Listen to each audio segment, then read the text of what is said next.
Talk to me, Jack. Early influences. Early influences.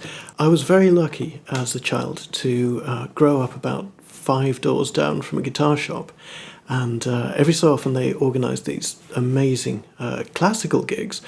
I must have been about 6, 7 years old at the time, and one of the first actual guitarists I ever met was the Argentinian classical maestro Jorge Morel, and my parents went to see him that night at Castle Chair in Durham, and the guy supporting him was a young classical guitarist called Alan Clark, and Alan was to become my first teacher. If you have a look at Jorge Morel's back catalogue, you'll see that he does all sorts of contemporary Latin American things as well, so it's not just classical guitar, and that was something that really appealed to me. The guy played with real passion. It didn't seem dry or overly thought through sometimes. You know, he'd sit down and he'd play, and that was it. Whatever happened, happened. And that's something that I've tried. It's not easy, but it's something I've tried to follow when I play as well. Alan Clark was the young hotshot guitarist that had supported Jorge Morel that night when my parents had gone to see him, and of course they made the call. Before long, I was having my first proper classical guitar lessons with just an exceptional player. I didn't know at the time that he was also a full-on shred metal guitarist, and that was something that would obviously come into my life a little bit later. So as I say, this guitar shop organised all sorts of amazing players to come and do concerts. Two that stick with me in particular, a guy called Harvey Hope, and I've done a bit of searching on the internet. I can't find out that much about him, even if he's still playing. But he had a collection of Baroque guitars, and I remember very clearly going up to the stage to have a look at the music that he was using. And it was, I think, my first experience of tablature.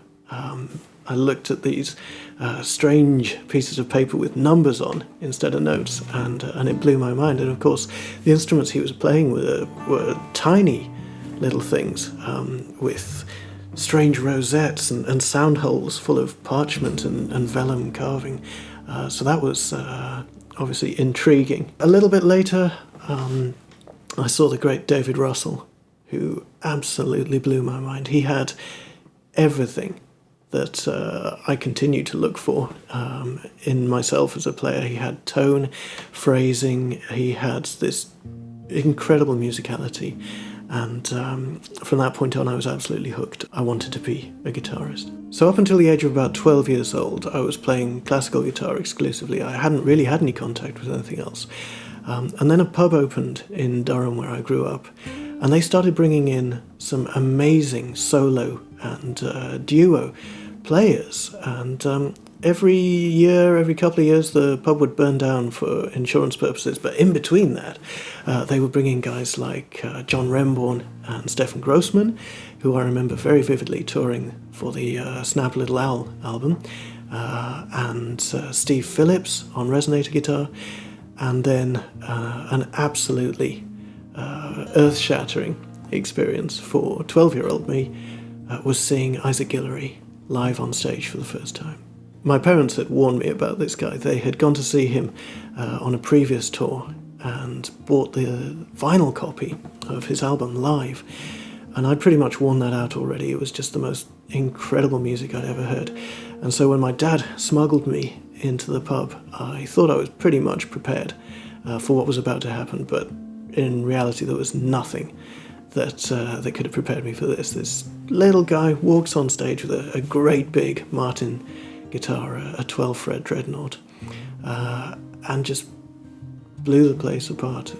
It was absolutely magical. He had a room full of people transfixed for 2 hours from the first note to the last. This first contact, seeing Isaac live on stage, was so full on that I spent pretty much the whole of my adolescence and early 20s needing to be him and failing.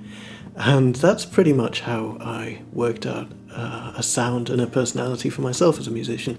I think that's a fairly common story. You try and imitate your heroes, and in failing abjectly to get anywhere near what they do, you find yourself. I first met John Renbourn in 1998, I think it was, at the Bath Spa Guitar Festival, and I was still playing a nylon string at this point. He was teaching there. In typical Renbourn fashion, he arrived about 2 days late, and we had tuition from the amazing Terry Lees, whose licks I'm still stealing to this day. When John did arrive, obviously, as you'd expect, he was an absolute fountain of knowledge and anecdotes, and just a beautiful soul to be around.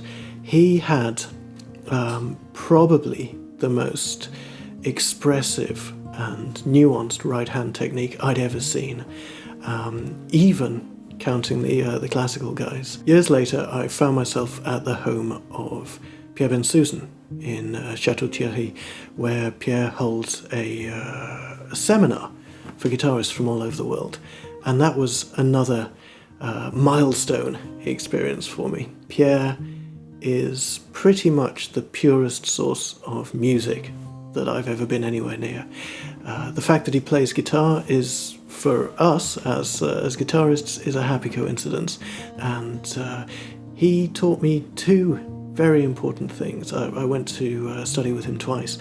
The first time he taught me to listen, really listen, critically and as objectively as possible to what I was playing as it was happening.